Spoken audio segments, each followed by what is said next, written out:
making choux pastry. Now you can make choux pastry to make profiteroles, you can use choux pastry to make eclairs or choux buns.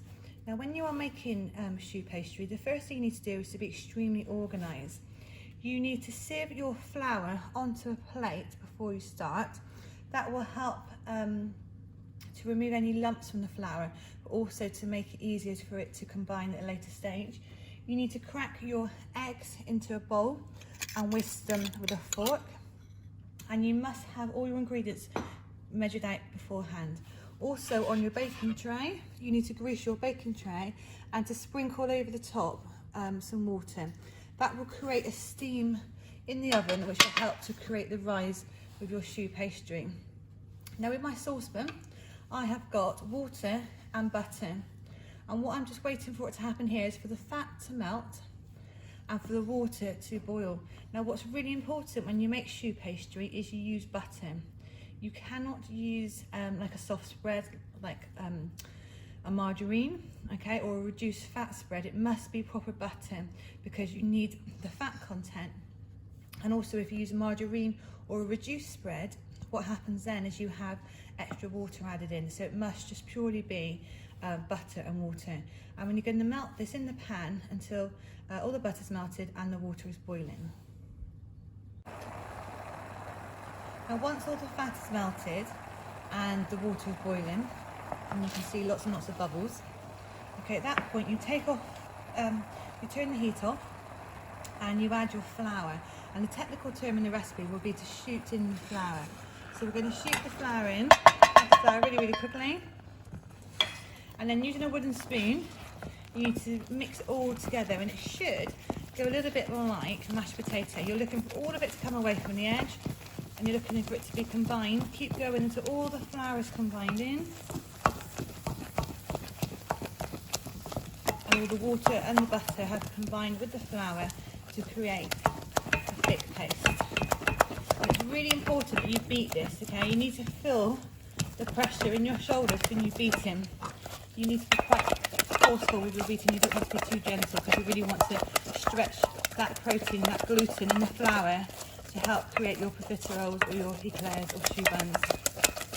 So hopefully you can see there what I've got now is I've got a nice clear batter, okay, where it's all come together. It's like I said, it's a little bit like mashed potato. We're then going to add to it our eggs. And we're going to add half the egg first, and then we're going to keep mixing this till it's all combined. It looks like it's not going to work, but if you keep going, eventually it will come together into a nice smooth paste, okay, to create your choux pastry. So once you think you've got most of the egg mixed in, you can then add the second half, and then you just keep mixing. Okay, at this stage we're mixing it all together to be combined.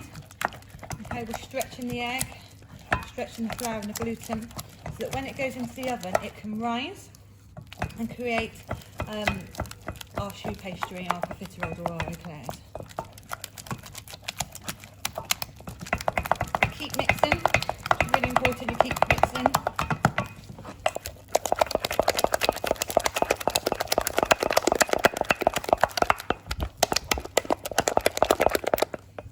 And it should go nice and smooth.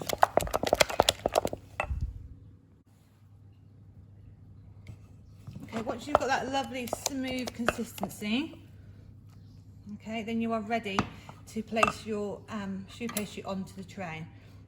Now if you're making eclairs, you need to make them into like a sausage shape. If you're making choux buns, then you need to make them bigger. Today I'm going to be making profiteroles. So I'm actually going to be making mine small, okay, so that's the typical size of the profiterole. So I'm taking a spoonful of mixture and just placing it on to my tray. Try and create them all the same size as we can. You need to spread them around on your tray so that we're able to have room for it to grow and expand in the oven.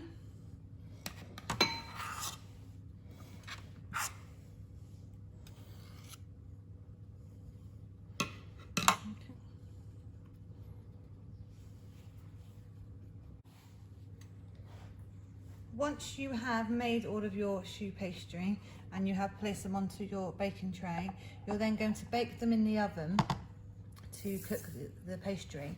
You need to make sure you follow the recipe very accurately at this stage, because you need to bake them at 2 different temperatures.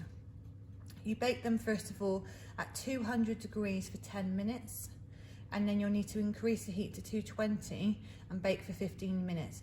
Obviously the temperature will vary depending on whether you make choux buns or profiteroles or eclairs, so you'll need to adapt the recipe depending on the size of your pastry that you have chosen to make.